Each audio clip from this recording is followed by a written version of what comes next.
Assalamualaikum warahmatullahi wabarakatuh. Halo adik-adik, jumpa lagi bersama Ibu Popi Lasmayati dalam mata pelajaran ekonomi. Sebelum kita memulai pembelajaran, alangkah baiknya membaca basmalah bersama-sama. Bismillahirrohmanirrohim. Kemudian, jangan lupa untuk mengisi presensi pada WhatsApp Group. Meskipun proses pembelajaran kali ini dilaksanakan secara daring, tetapi tidak menutup kemungkinan bagi kita semua untuk tetap semangat dalam melaksanakan proses pembelajaran. Tujuan dari pembelajaran kali ini diantaranya agar siswa mampu untuk menjelaskan struktur atau bentuk pasar dan siswa mampu untuk menjelaskan peran iptek terhadap perubahan jenis dan struktur pasar. Pada pertemuan kali ini, kita akan membahas terkait materi struktur atau bentuk pasar dan peran iptek terhadap perubahan jenis dan struktur pasar. Langsung saja kita masuk pada pembahasan yang pertama, yaitu terkait struktur atau bentuk pasar. Ada yang tahu struktur atau bentuk pasar itu apa? Ya, jadi struktur atau bentuk pasar ini merupakan faktor-faktor yang dapat mempengaruhi tingkah laku dan kinerja perusahaan dalam pasar.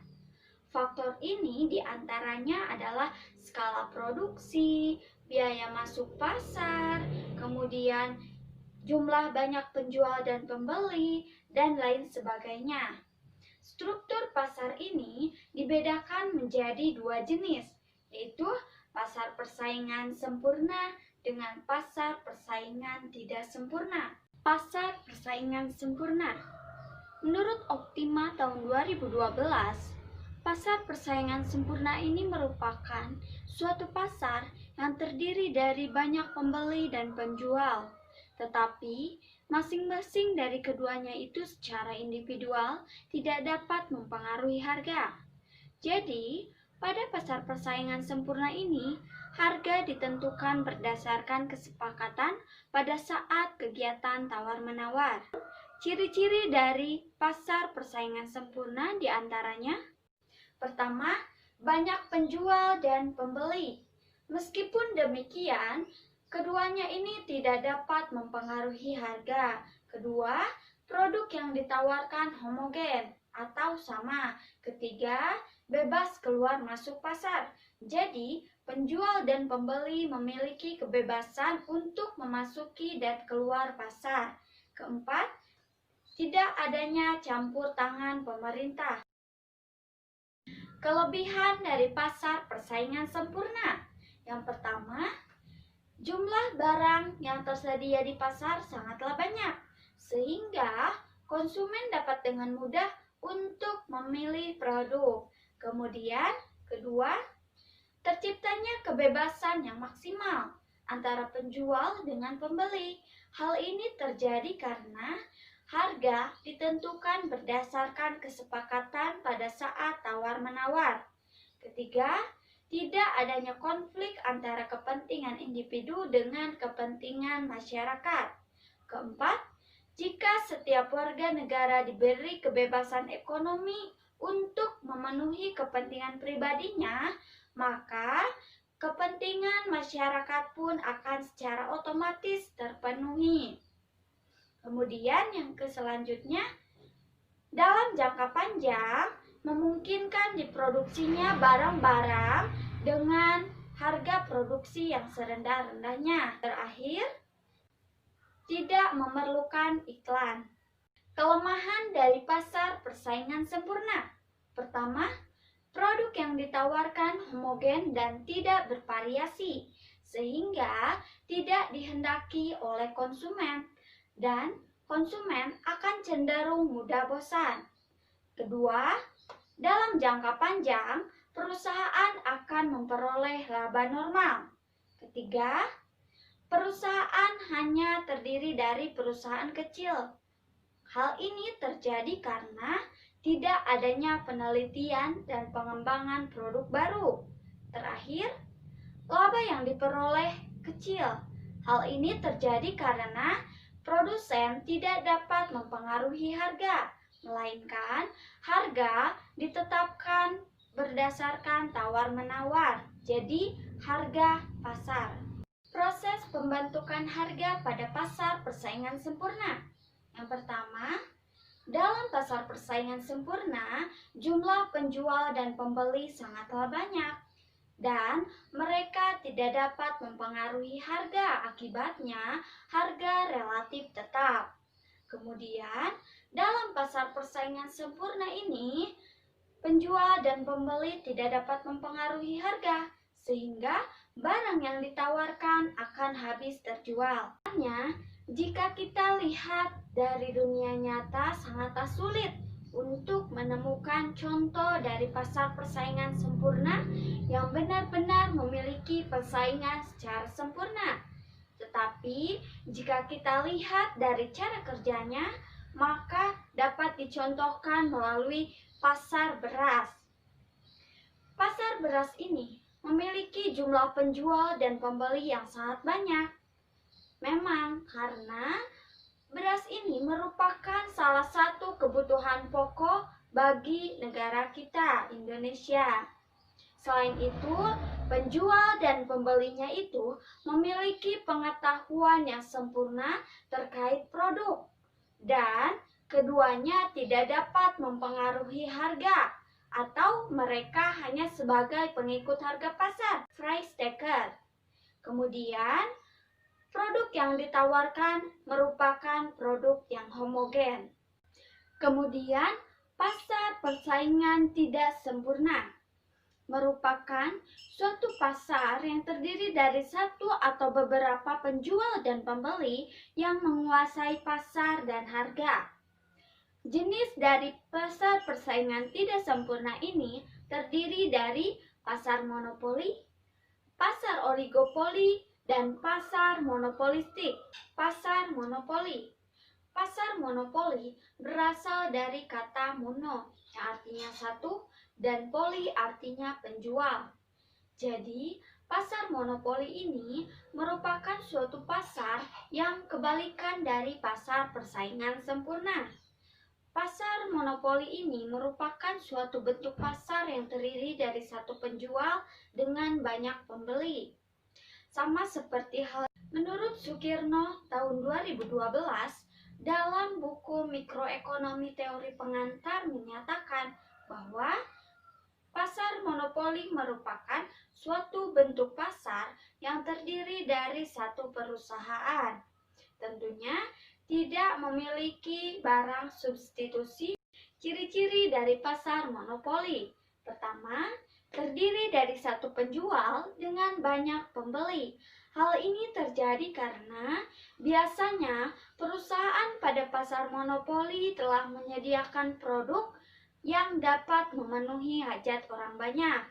Dua, tidak adanya barang substitusi. Jadi, tidak ada barang pengganti yang sangat dekat. Tiga, sulit untuk memasuki pasar atau close entry. Hal ini terjadi karena perusahaan yang terdapat pada pasar monopoli ini telah memiliki hak paten, hak istimewa, skala produksi yang tinggi, pengawasan yang ketat terhadap agen distribusi, dan lain sebagainya. Selanjutnya, para monopolis dapat menentukan harga dan pemerintah tidak ikut campur tangan. Jadi, para monopolis ini sebagai price maker atau penentu harga. Misalnya, perusahaan dapat menaikkan harga dengan cara mengurangi jumlah produk. Terakhir, keuntungan diperoleh hanya pada satu perusahaan. Pasar monopoli ini terjadi karena tiga faktor. Yang pertama, adanya skala ekonomi atau economic of scale yang dilakukan oleh perusahaan. Kedua, penguasaan terhadap sumber daya ekonomi bagi input produksi. Ketiga, adanya undang-undang yang mengatur terkait hak paten atau hak cipta. Kelebihan dari pasar monopoli. Pertama, dapat melakukan penelitian dan pengembangan terhadap produk. Jadi, perusahaan dapat meningkatkan kualitas produk dan menurunkan biaya produksi. Kemudian, dapat melakukan spesialisasi. Jadi, perusahaan bisa mendapatkan bahan mentah yang relatif murah dan dapat menggunakan teknologi canggih untuk memproduksi barang. Kelemahan dari pasar monopoli. Pertama, menciptakan ketidakadilan. Hal ini terjadi karena dalam jangka panjang, perusahaan akan memperoleh laba lebih. Kedua, menciptakan eksploitasi terhadap konsumen dan pemilik faktor produksi. Ketiga, menciptakan pemborosan sumber daya ekonomi. Keempat, tidak memberikan kesempatan kepada perusahaan kecil yang lemah untuk tumbuh dan berkembang. Kelima, laba yang diperoleh sebagian besar hanya dinikmati oleh orang-orang yang tergabung di dalamnya saja. Untuk meminimalisir dampak dari adanya monopoli, pemerintah melakukan berbagai upaya, di antaranya membuat peraturan larangan munculnya monopoli. Kedua, pemerintah mendirikan perusahaan tandingan dengan maksud untuk memberi persaingan dan untuk menambah jenis dan macam produk. Kemudian, pemerintah membuka pintu masuk barang impor untuk menjadikan persaingan dan membatasi monopoli. Selanjutnya, menetapkan harga dan pajak. Dan terakhir adalah memberikan subsidi agar harga tidak terlalu mahal. Contoh dari pasar monopoli seperti PLN, PT KAI, dan lain sebagainya. Pasar oligopoli ini merupakan suatu pasar yang berasal dari kata oligo yang artinya beberapa dan poli artinya penjual. Sedangkan menurut Raharja dan Manurung pada tahun 2008, pasar oligopoli ini merupakan suatu pasar yang terdiri dari sedikit penjual. Jadi, pasar oligopoli merupakan suatu pasar yang terdiri dari beberapa penjual. Produk yang ditawarkan pada pasar oligopoli ini bersifat heterogen. Jadi, pasar oligopoli ini dibedakan menjadi dua, yaitu pasar oligopoli murni yang menjual berbagai produk yang homogen dan pasar oligopoli diferensial yang menjual produk berbeda corak. Ciri-ciri dari pasar oligopoli. Pertama, terdiri dari sedikit penjual antara lebih dari 1 dan tidak lebih dari 10 penjual yang menjual berbagai produk substitusi. Sehingga kurva permintaannya memiliki elastisitas silang yang tinggi. Kedua, terdapat rintangan untuk memasuki pasar karena terdapat beberapa perusahaan dalam pasar. Ketiga, harga yang ditentukan oleh satu perusahaan harus berdasarkan hasil kesepakatan dengan perusahaan lainnya. Terakhir, menghasilkan produk standar dan berbeda corak, serta membutuhkan iklan. Kelebihan dari pasar oligopoli. Pertama, memberikan kebebasan kepada konsumen untuk memilih produk sesuai selera dan tingkat pendapatan. Hal ini terjadi karena pada pasar oligopoli menyediakan berbagai produk yang berbeda corak. Kedua, menyediakan dana untuk penelitian dan pengembangan produk, sehingga dana yang diperoleh dari keuntungan besar tersebut mampu mendorong penemuan baru. Terakhir, jika dibandingkan dengan pasar monopoli, pasar oligopoli ini tentunya lebih memperhatikan konsumen karena terdapat persaingan antar penjual baik dalam mutu, kemasan, pelayanan, cara pembayaran, garansi atau hadiah, dan lain sebagainya. Kelemahan dari pasar oligopoli. Yang pertama adalah dapat menyebabkan ketimpangan distribusi pendapatan. Hal ini terjadi karena keuntungan yang diperoleh perusahaan cenderung besar dan diterima secara terus-menerus. Kemudian, harga cenderung stabil, tetapi jika terlalu tinggi dapat menyebabkan inflasi. Selanjutnya, menyebabkan pemborosan biaya produksi. Hal ini terjadi apabila para oligopolis bekerja sama untuk pengadaan barang bahan baku dan penetapan harga jual, menyebabkan eksploitasi terhadap pemilik faktor produksi dan konsumen, meskipun tidak separah pada pasar monopoli. Selanjutnya adalah sulit ditembus oleh perusahaan lainnya.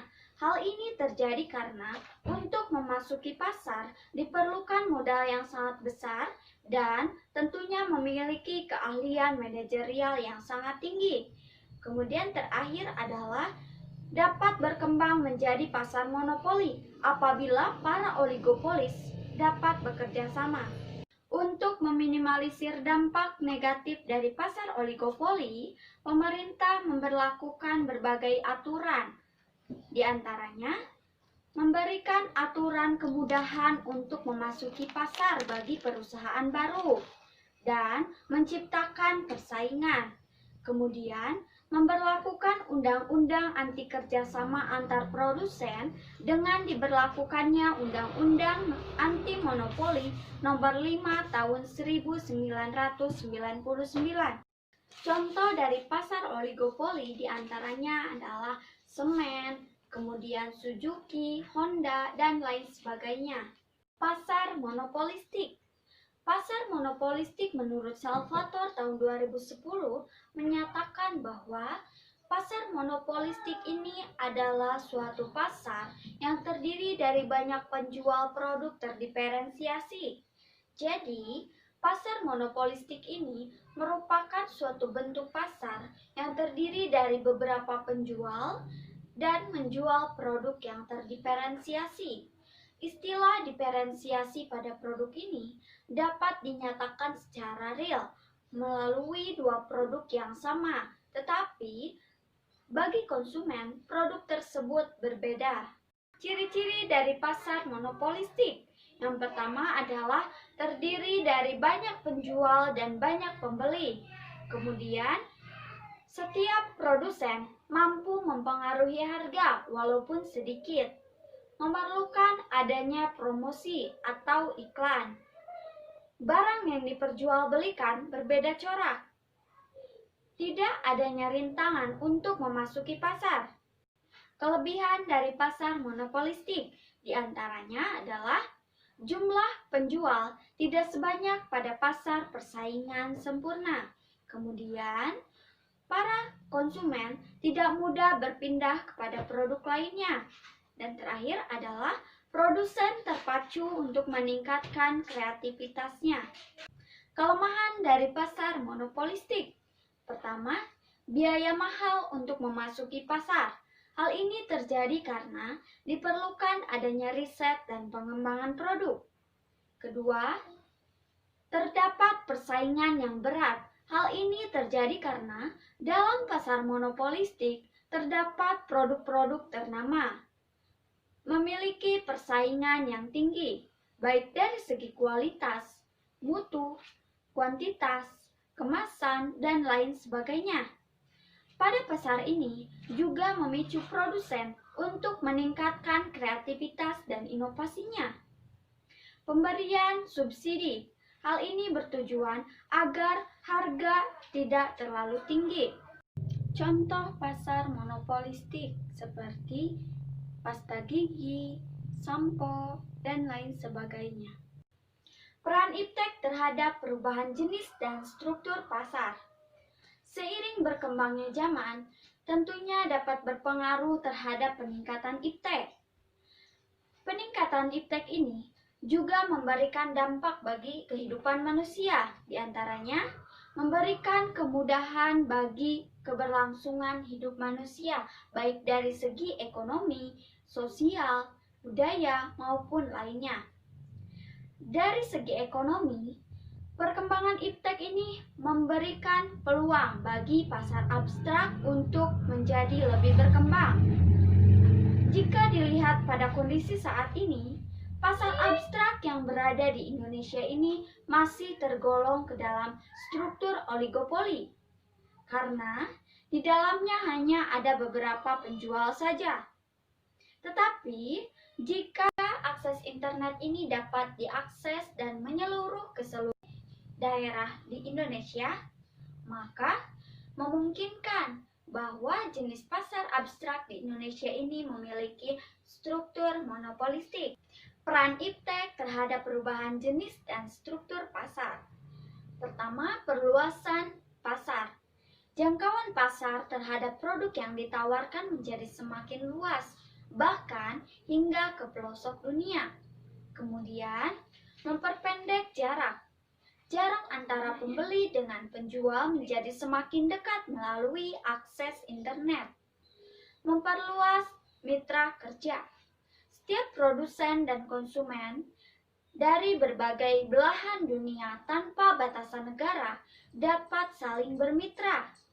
Hal ini terjadi karena akses internet yang semakin luas sehingga semuanya dapat dengan mudah untuk meningkatkan perekonomian.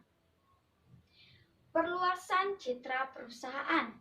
Citra perusahaan dapat dengan sangat cepat berkembang ke berbagai wilayah dunia karena akses internet ini memiliki jangkauan yang sangat luas. Mempermudah akses informasi. Setiap produk yang ditawarkan dapat dengan mudah dan cepat berkembang ke berbagai pelosok wilayah dunia karena akses internet ini memberikan berbagai kemudahan bagi manusia, sehingga para calon pembeli ini dapat dengan mudah untuk mendapatkan informasi terkait produk. Materi pertemuan kali ini dicukupkan sampai peran iptek terhadap perubahan jenis dan struktur pasar. Selanjutnya, apabila ada yang ingin ditanyakan terkait materi tersebut, boleh kita diskusikan melalui WhatsApp group. Kemudian, Ibu akan memberikan tugas individu kepada kalian. Tugasnya adalah silahkan kalian analisis salah satu perusahaan yang berada di Indonesia. Kemudian tentukan struktur pasar tersebut, ciri-ciri, tentukan kelemahan dan kelebihannya. Setelah itu, silahkan kumpulkan hasil kerja kalian melalui WhatsApp group. Kesimpulannya adalah struktur pasar merupakan faktor-faktor yang dapat mempengaruhi kinerja dan perilaku perusahaan dalam pasar. Struktur pasar ini dibedakan menjadi dua, yaitu struktur pasar persaingan sempurna dengan struktur pasar persaingan tidak sempurna. Struktur pasar persaingan sempurna merupakan suatu bentuk pasar yang terdiri dari beberapa penjual dan penentuan harganya ditentukan berdasarkan tawar-menawar. Kemudian, pasar persaingan tidak sempurna merupakan suatu bentuk pasar yang terdiri dari satu atau lebih dari satu penjual yang dapat menguasai pasar dan harga. Pasar persaingan tidak sempurna ini dibedakan menjadi tiga, yaitu pasar monopoli, oligopoli, dan pasar monopolistik. Peran iptek terhadap perubahan jenis pasar di antaranya adalah terhadap perluasan pasar, perluasan mitra kerja, perluasan citra perusahaan, memperpendek jarak, memberikan kemudahan untuk mengakses informasi. Pertemuan kali ini Ibu cukupkan. Selanjutnya, jangan lupa untuk mempelajari materi pada minggu berikutnya, yaitu terkait bank sentral. Sebelum menutup pembelajaran, alangkah baiknya membaca hamdalah bersama-sama. Alhamdulillahirobbilalamin. Wassalamualaikum warahmatullahi wabarakatuh.